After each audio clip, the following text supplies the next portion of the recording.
السلام، انت اللي كتشاهد هذا الفيديو هذا تابع الفيديو حتى الاخر باش تعرف اش كيوقع في العالم حاليا وشكون وراء هذا الزلزال اللي ضرب المغرب وبالضبط في مراكش والنواحي، وعلاش بالضبط ضرب في مراكش، واش فعلا كاينين ايادي خفيه ما وراء هذا الزلزال.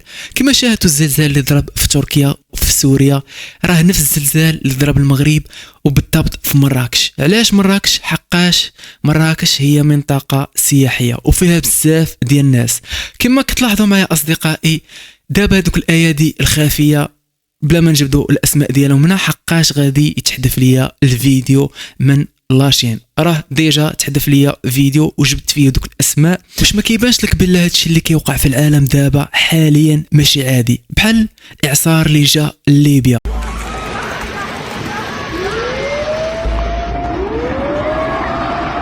يمر الوقت ويتضح حجم الكارثة التي ألمت بليبيا من جراء العاصفة دانيال.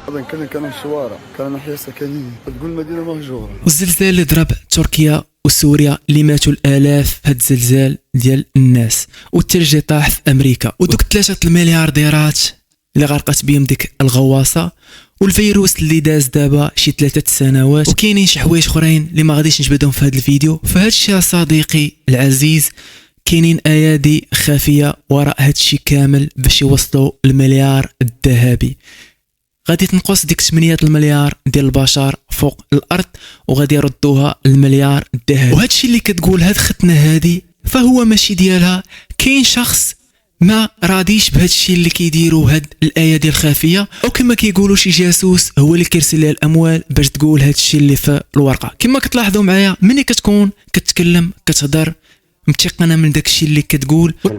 تتعرض المغرب إلى هدة أرضية سيشعر بها معظم سكان المغرب وتسبب حالة من الهلع والخوف. ولا لاحظتوا في هذا البرنامج هذا اللي قال لها المقدم ديال البرنامج أن شخص مجهول ارسل لك 150 ألف دولار اللي هي 150 مليون مغربية.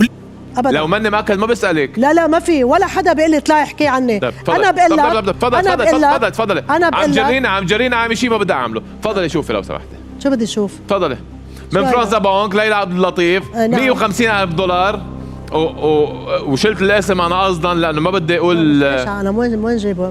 من فرنسا بنك ليلى باسم ليلى عبد اللطيف، شيك بتاريخ 8/11/2012. ما لك حق تجيبه. الي حق، صار ساعه عم بسالك لا ما لك حق. الي حق، ما لك حق، واذا بتخلي تشيك انا لا تفضل. اللي بغا نقول شي ناس ان هاد ختنا هادي راه ماشي كتوقع اش غيوقع من هنا لقدام او كتنبأ باش غادي يوقع. هاد السيده هادي كتقرا داك المخطط اللي كاين في الورقه اللي عاطي ليها شخص مجهول ودافع عليها فلوس باش تقول داك الكلام. وبالنسبه للزلزال اللي وقع في المغرب هي ماشي كانت عارفه شحال هادي بلا غادي يوقع زلزال في المغرب، ولكن مني جاتها الورقه في الوقت اللي خاصها تقرا فيه الورقه خرج داك الفيديو وتلاح وشافوه الناس قبل بشي عام دابا. وحاليا دابا كاينين اشخاص كيزرعوا الرعب في المغاربه وفي العرب بلا كاين واحد تسونامي اللي غادي يضرب المغرب وغادي يضرب اسبانيا. راه داك العالم الهولندي اللي كان لاح بلا غادي يكون تسونامي غادي يضرب المغرب وغادي يضرب اسبانيا راه قبل نفى الخبر ديالو وقال انا غير بغيت نوعي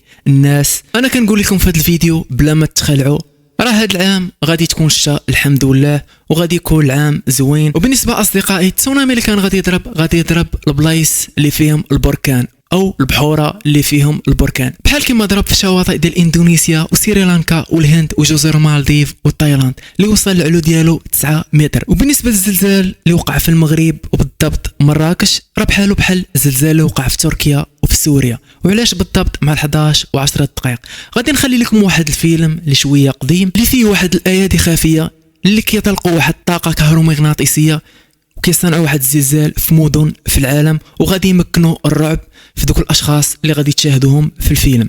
هادشي الخوت اللي كيبان لكم عادي راه ماشي عادي حاليا اللي كيوقع في العالم. وهنا غادي تكون نهايه ديال الفيديو، والله يرحم دوك الناس اللي ماتوا في الحوز وفي النواحي ديال مراكش يمكرون والله خير الماكرين.